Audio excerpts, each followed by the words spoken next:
term anchor baby. That's an offensive term. People find that. You mean it's not politically correct, and yet everybody uses it? So you know what? Give me a different term. Give me a different term. What else would you like to say? The American-born child with an undocumented immigrant. Oh, you want me to say that? Okay. I said, no, I'll use the word anchor baby. Excuse me.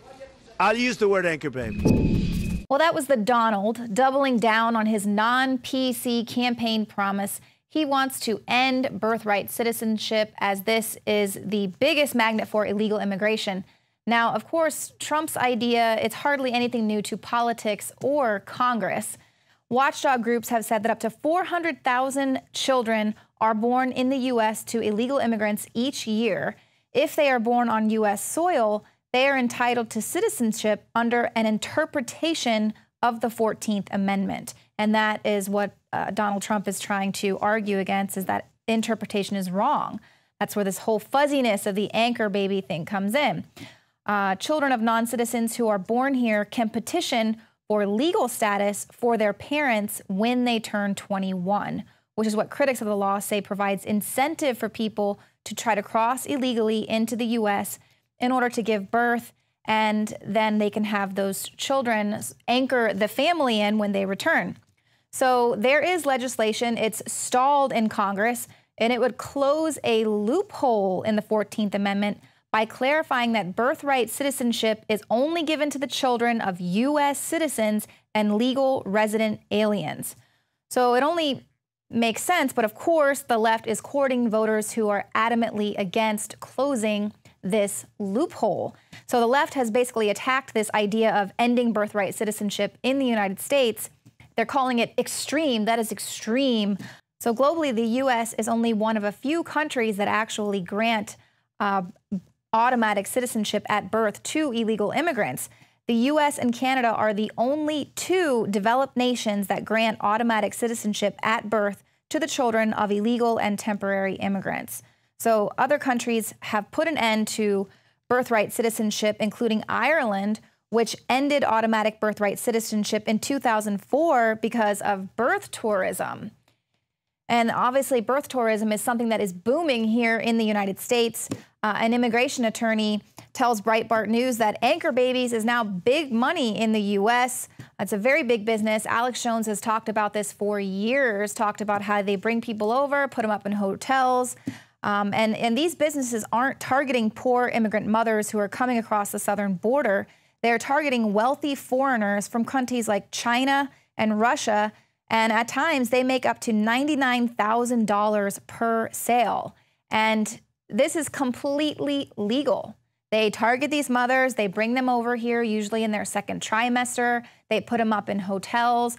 They give them prenatal care. And, you know, they're obviously not going to confirm this, but the doctors are working with these agencies because they're getting paid cash. They're not, you know, taking Obamacare or anything like that. So they're being paid in cash. And then these mothers hang out until they give birth, and now their kids are U.S. citizens. And so then if they go back to their countries, they can come back here in about 18, 20 years and go to college here. So that's typically why this seems to be such an appealing thing. But nobody is really harping at any of the other countries who do not grant birthright citizenship. They're not saying that they are anti-immigrant. And really, it's simple. Children of illegals and tourists should not be granted automatic citizenship. Children of permanent residents or green card holders should be the ones to have that privilege. That is a very sensible argument. Now, Senator Rand Paul actually co-sponsored a constitutional amendment in 2011 to put an end to birthright citizenship. You know, that's anyone that comes here and gives birth on U.S. soil could now be a citizen. He told NBC News that today's circumstances still warrant that move. And he said, if you have an open border, you can't have birthright citizenship. So Paul has taken a break from the campaign trail to perform pro bono eye surgeries in Haiti. And he took a moment to weigh in on America's obsession with the politically incorrect Trump. The media, because it's either popular or controversial, has given more attention to one person that's running than everybody else combined because times he's leading 10. the polls.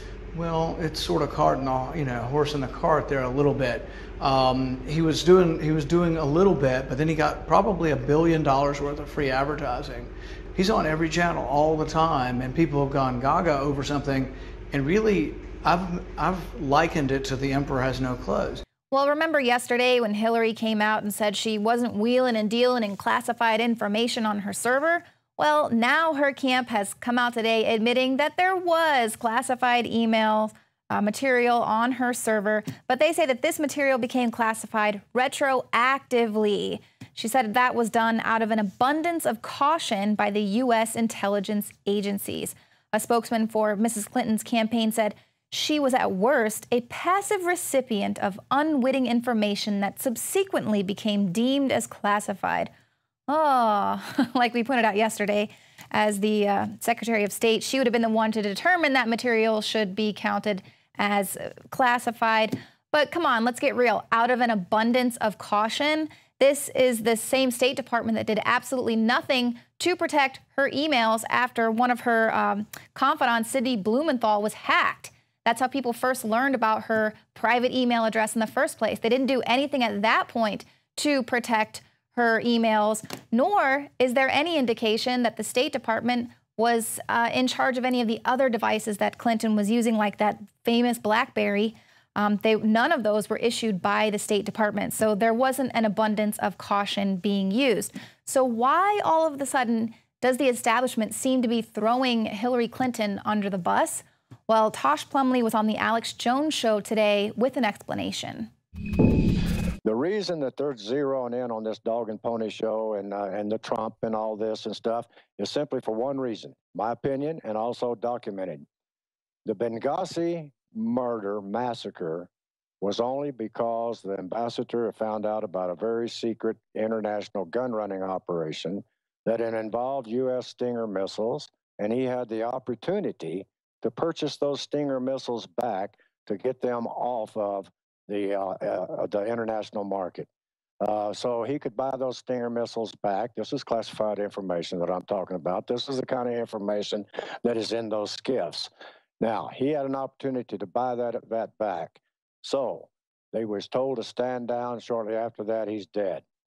The reason that she's being thrown under the bus and the reason for this diversion is that they will not let us get into the fact that the ambassador had uncovered this gun running operation and was asking the U.S. State Department how he should handle it. What should he do with this information that he had received from on the ground, boots on the ground informants, some of them American, some of them NATO.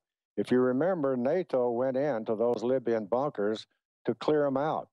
Where did those weapons go, and what were those weapons? This is what they don't want us to know. And you also use the term secret government. Repeat that. Talk about the secret government and how it operates. Well, we have a segment, and I don't want to get into conspiracy stuff and so on like that, but we have a situation that goes all the way back to before Kennedy that has been gradually, I call it the American slow coup d'etat. We have an element, whether it be international, whether it be whatever, and I don't get into all that kind of stuff, but we have a situation that has been developing for years, a slow and gradual infiltration into the CIA, into various political organizations, and it is like a secret government within itself. So it seems pretty clear that the establishment has set Clinton up to take the fall. Clinton for president in 2016, more like Hillary for prison.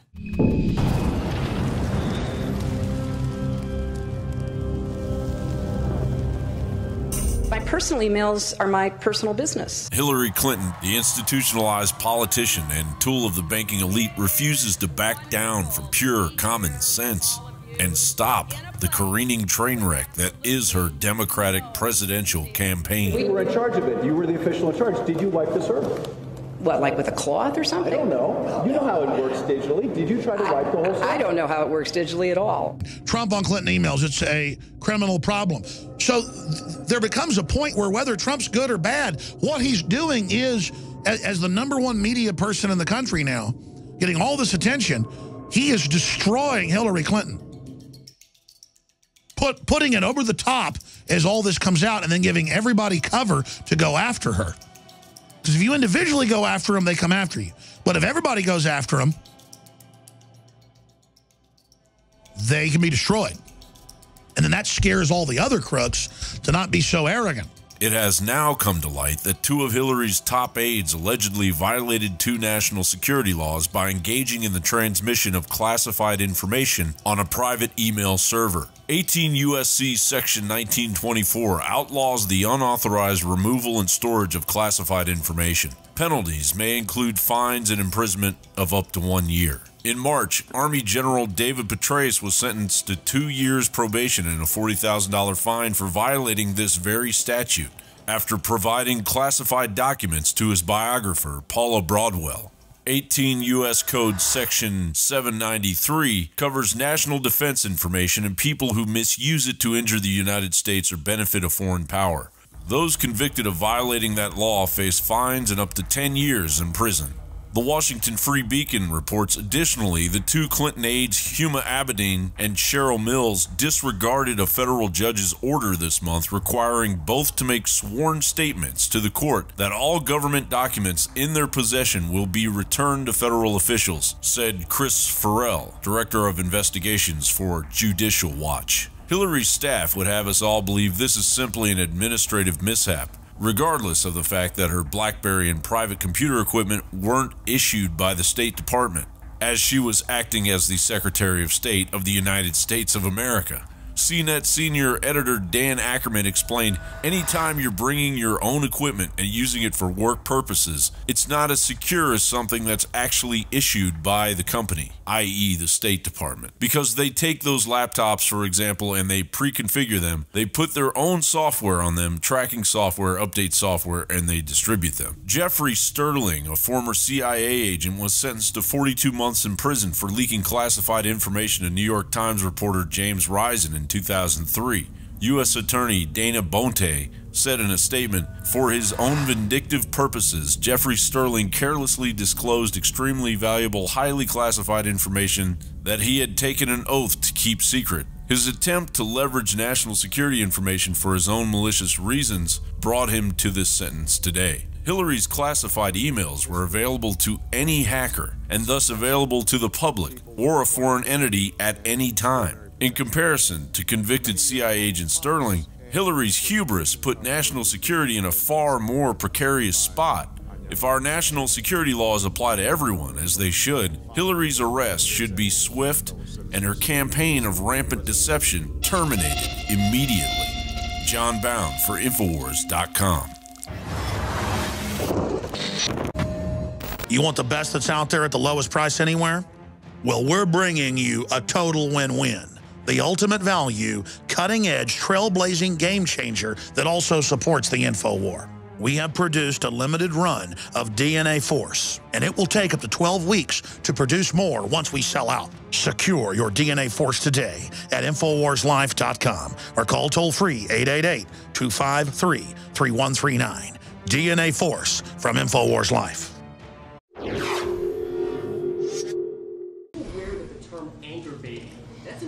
Term. People find that. You mean it's not politically correct and yet everybody uses it? So you know what? Give me a different term. Give me a different term. What else would you like to say? The American-born child of an undocumented immigrant. Oh, you want me to say that? Okay. No, I'll use the word anchor baby. Excuse me. I'll use the word anchor baby. Well, that was the Donald doubling down on his non-PC campaign promise. He wants to end birthright citizenship. So globally, the U.S. is only one of a few countries that actually grant automatic citizenship at birth to illegal immigrants. The U.S. and Canada are the only two developed nations that grant automatic citizenship at birth to the children of illegal and temporary immigrants. So other countries have put an end to birthright citizenship, including Ireland, which ended automatic birthright citizenship in 2004 because of birth interpretation is wrong. That's where this whole fuzziness of the anchor baby thing comes in. Children of non-citizens who are born here can petition for legal status for their parents when they turn 21, which is what critics of the law say provides incentive for people to try to cross illegally into the U.S. in order to give birth, and then they can have those children anchor the family in when they return. So there is legislation. It's stalled citizenship, as this is the biggest magnet for illegal immigration. Now, of course, Trump's idea, it's hardly anything new to politics or Congress.